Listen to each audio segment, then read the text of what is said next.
10 mai 1981, il y a 40 ans, jour pour jour, c'était la victoire historique de François Mitterrand, premier président socialiste de la Ve République. C'était dans son berceau de Château-Chinon qu'il avait appris son sacre face à Valéry Giscard d'Estaing.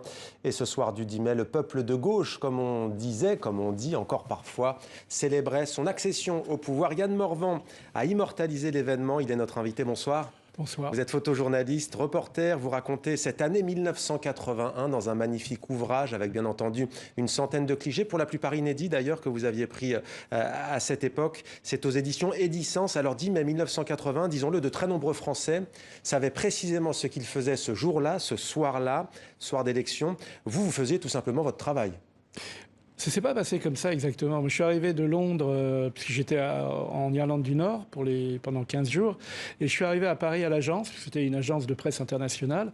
Et tout le monde attendait devant le poste les résultats. Et personne ne pouvait s'imaginer, puisqu'en 74, Mitterrand avait perdu de 400 000 voix. Donc il y avait quand même un suspense. Et tout d'un coup est arrivé, alors à l'époque c'était une espèce d'affichage Minitel, c'était 51,7%. Et là, tout le monde s'est rué parce qu'il y avait des motards, il y avait tout ça. Les agences de presse photo étaient très importantes à l'époque, beaucoup plus que maintenant.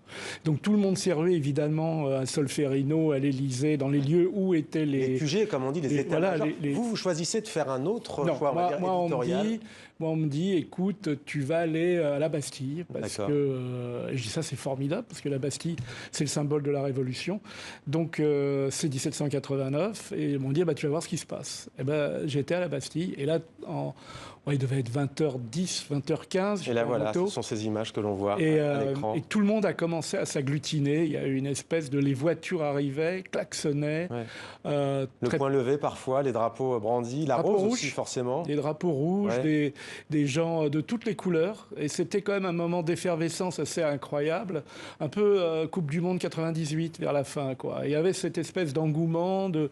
moi, j'étais un peu décalé parce que j'arrivais d'un moment difficile, l'enterrement de Bobby Sands. Donc, leader nationaliste mort en prison après 2 mois de grève de la faim. Oui, et puis en France, on avait tout été focus, braqué sur ces élections.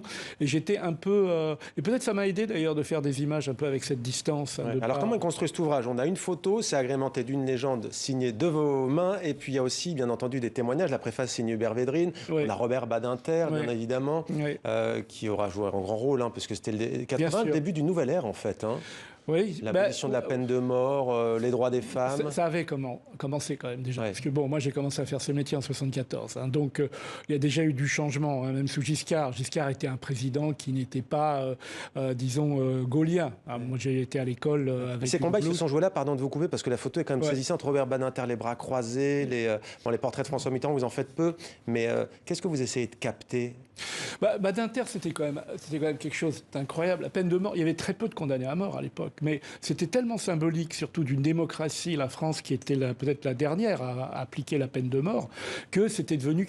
Mais tout 80 est symbolique. C'est-à-dire tout est symbolique, c'est-à-dire la rose, Mitterrand qui revient, la marche vers le Panthéon aussi. Le Panthéon, enfin cette espèce de mise en scène incroyable, disons impériale, je dirais romaine, avec un nouvel empereur des Français qui est proche du peuple, proche de la jeunesse. Et tout ça est arrivé avec les radios libres. Enfin, il y a eu vraiment un changement. Les radios libres aussi. Ce soir, jusqu'à preuve du contraire, on est dans le studio, mais il ne pleut pas à Paris. Il y a 40 ans, jour pour jour, il pleuvait.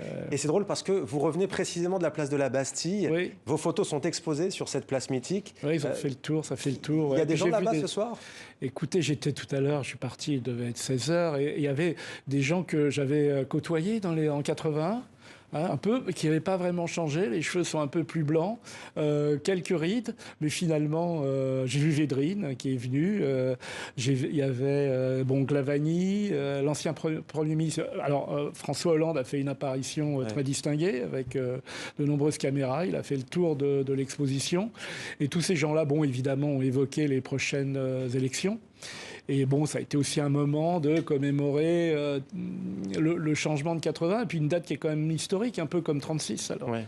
Et vous, qu'est-ce que vous garderez en quelques secondes de cette époque 1981 ? On dit que c'était l'une des élections dans un pays démocratique, peut-être la dernière avant l'avènement du libéralisme de Margaret Thatcher, de George Bush, de Ronald Reagan, pardon d'ailleurs. Oui, Thatcher avait commencé. J'étais à Londres en 79 pour les.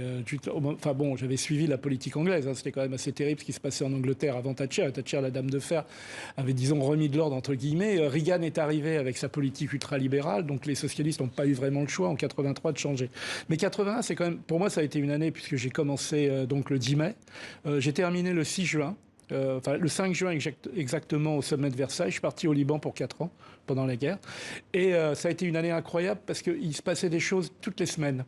Toutes les semaines, il y avait un rebondissement, quelque chose. Alors les radios libres, la peine de mort, qu'est-ce qu'il y avait ? La fête de la musique aussi, c'était beaucoup la fête qu'on retrouve dans votre... La fête de la musique. On pourra en parler longtemps encore. Merci beaucoup Yann Morvan, en tout cas. 1981, c'est le titre de votre ouvrage, édition Edissant. C'est d'ailleurs, puisqu'on parle de François Mitterrand, rendez-vous aussi sur notre site internet, avec notamment les rapports qu'entretenait le président français avec le continent africain et notamment les pays francophones.